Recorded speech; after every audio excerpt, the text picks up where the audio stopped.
Hello everyone दोस्तों, मैं अरुण शर्मा। आप देख रहे हैं द सोच। दोस्तों जोड़े बात करने वाले हैं दिल्ली में त्रिकोणीय मुकाबले के बारे में कि दिल्ली में चुनावों का आगाज हो चुका है। फरवरी में इलेक्शन की डेट्स आ चुकी हैं। अब इस पे बीजेपी और कांग्रेस और आम आदमी पार्टी में त्रिकोणीय मुकाबला है। कौन बाजी मारेगा, इस दोस्तों रुझान पे बात करने वाले हैं। अगर आप चैनल पहली बार हैं, जुड़ सकते हैं सारी वीडियो को देख। बात करते हैं दिल्ली के महासियासी दंगल के बारे में, जहां अरविंद केजरीवाल 60 की 60 सीटें लेने के दावे भर रहे हैं। वही कांग्रेस पार्टी की तरफ से ही अरविंद केजरीवाल को झूठा स्मगलर, महा आरोपी बना के रख दिया गया है।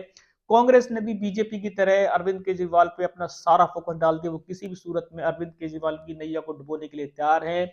वहीं बीजेपी इस बार इन दोनों का फायदा उठा सकती है। मोदी जी मैदान में आ चुके हैं, क्योंकि दिल्ली में बीजेपी के पास सबसे बड़ी दिक्कत यह है कि उनके पास अब तक कोई भी सीएम का चेहरा नहीं है।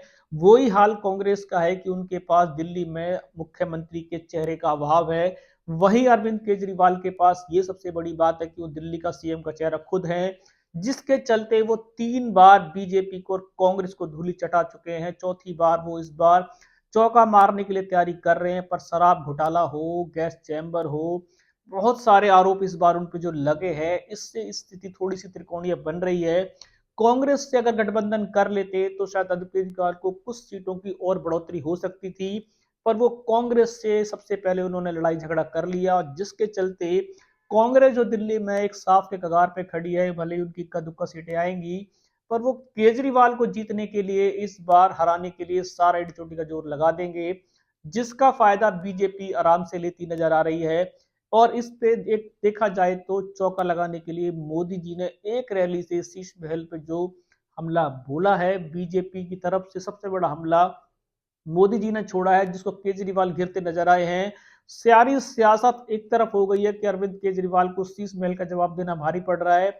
अब मोदी जी और कांग्रेस, इस बार मोदी जी ने भी एक सबसे बड़ी रैली में खासियत दिखाई कि उन्होंने कहीं पे भी कांग्रेस पे कोई हमला नहीं बोला। सारे हमले उन्होंने केजरीवाल पे बोले, जिसके चलते केजरीवाल ने पहले एक शंका जताई थी कि मुझको हराने के लिए कांग्रेस और बीजेपी दिल्ली में एक हो गए हैं। ये दोनों एक ही पार्टी का रूप है। अगर दोनों एक हो जाएंगे तो अरविंद केजरीवाल का दिल्ली में जीतना नामुमकिन सा नजर आ रहा है।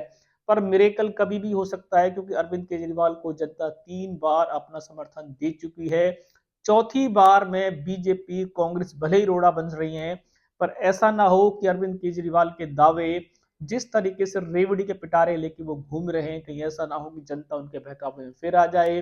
फिर कांग्रेस और बीजेपी जो बनवास काट रहे हैं, ये 5 साल के लिए और आगे चले जाएं।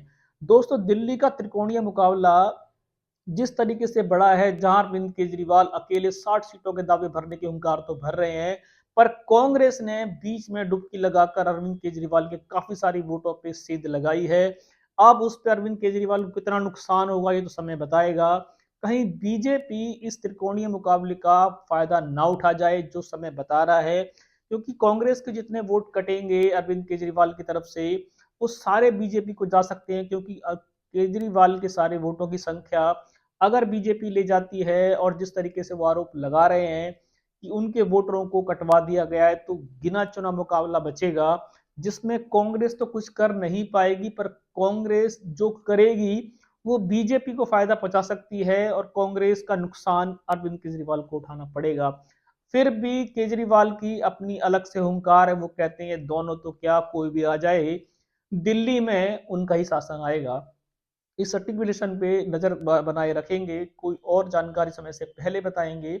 अगर आप चैनल पे अब तक नहीं जुड़े हैं, जुड़ सकते हैं हमारी सारी वीडियो को। दोस्तों, मैं अरुण शर्मा मिलूंगा नई सोच के साथ। अपना ध्यान रखें। नमस्कार।